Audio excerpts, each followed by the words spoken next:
Welcome back to Yahoo Finance Live, everyone. Content is king for streaming platforms, and this week, Peacock is hoping Tiger King brings it the viewership crown. Yahoo Finance entertainment reporter Allie Canal joins us with the debuts that are dropping soon. Allie, take it away. That's right, Brad. I do have Peacock, but I first want to talk about Hulu's The Dropout, because this is a story that really captivated a lot of our audience, Silicon Valley, and Hulu has turned that story into a mini series. The Dropout officially debuted on the streamer today. Amanda Seyfried takes on the complicated role of Elizabeth Holmes, who is currently awaiting sentencing and is out on bond after a federal judge found her guilty on 4 of 11 counts of wire fraud and conspiracy. It's just a crazy story that's literally made for TV. I had the chance to sit down with some of the cast who discussed the fascination surrounding Holmes, as well as Seyfried's spot-on interpretation of that deep baritone voice. Take a look. People's lives were destroyed. You know, the ripple effect of this scam is really immeasurable. It's so primal, you know. I think she wanted to do a good thing at the beginning. And when the technology didn't support it, she went to the dark side. But everybody fell for this woman. And it's an American tale, isn't it? She just played us all like a fiddle. I think she's actually quite damaged.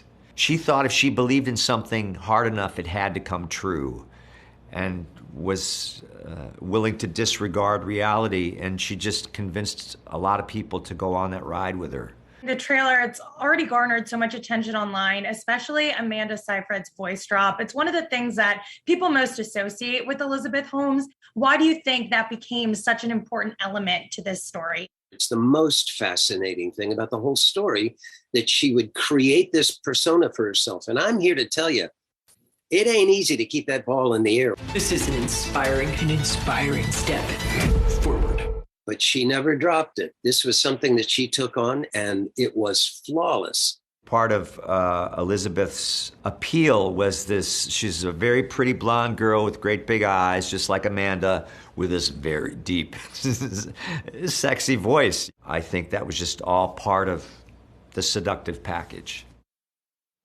What a cast. I'm very excited about this one. And again, the first 3 episodes available to binge right now on Hulu. But Brad, since you mentioned Tiger King, if you're missing Joe Exotic, Carole Baskin in your life, Peacock's got you covered. Tiger King, it was such a cultural phenomenon when it debuted right at the start of the pandemic. So it shouldn't really be surprising that the story is being retold in a scripted series. I chatted with actor and creator John Cameron Mitchell, who plays the one and only Joe Exotic. He told me how this show offers a different perspective than the documentary, in addition to what it was like working with Kate McKinnon. Let's watch. There is a deep dive into the characters. You find out where they came from. You found out the abuse and trauma they survived and how it affected them, often negatively. In the case of Joe, who's weirdly sympathetic in this, I feel like it really humanizes the characters. And working with Kate McKinnon, I mean, people were fired up about her casting. What was it like playing opposite her? It was a love fest with us. And in our own paths, we've, really done what we wanted to do. And it was so exciting to work with her. I think she is the funniest person on television right now. I'm sorry, I understand this must be very hard for you. Oh, no, sorry. I'm allergic to cats. This series, it's debuting on Peacock. Tiger King was on Netflix. The streaming wars have been such a topic of conversation in Hollywood. What have you noticed when it comes to the streaming evolution and how that's impacted the industry at large? There's a lot of work out there for actors and writers and other professionals, so I think it's good and weirdly recession-proof right now. These wars between the streamers, which are generally nonviolent, only lead to more projects being experimental.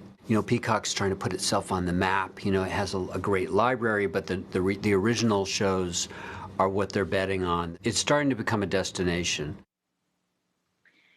And Peacock has had quite a few new releases in recent weeks, so really trying to lean into that original programming. So something to keep an eye on as the streaming wars continue to evolve. Joe vs. Carole, the entire season, currently available to stream on Peacock. I'm wearing my animal print shirt in support. And, I'm excited. A lot of new content for consumers. Back to you, Emily. Absolutely. Yahoo Finance's own Allie Canal, thank you for bringing us those interviews. 2 more shows to add to our watch list.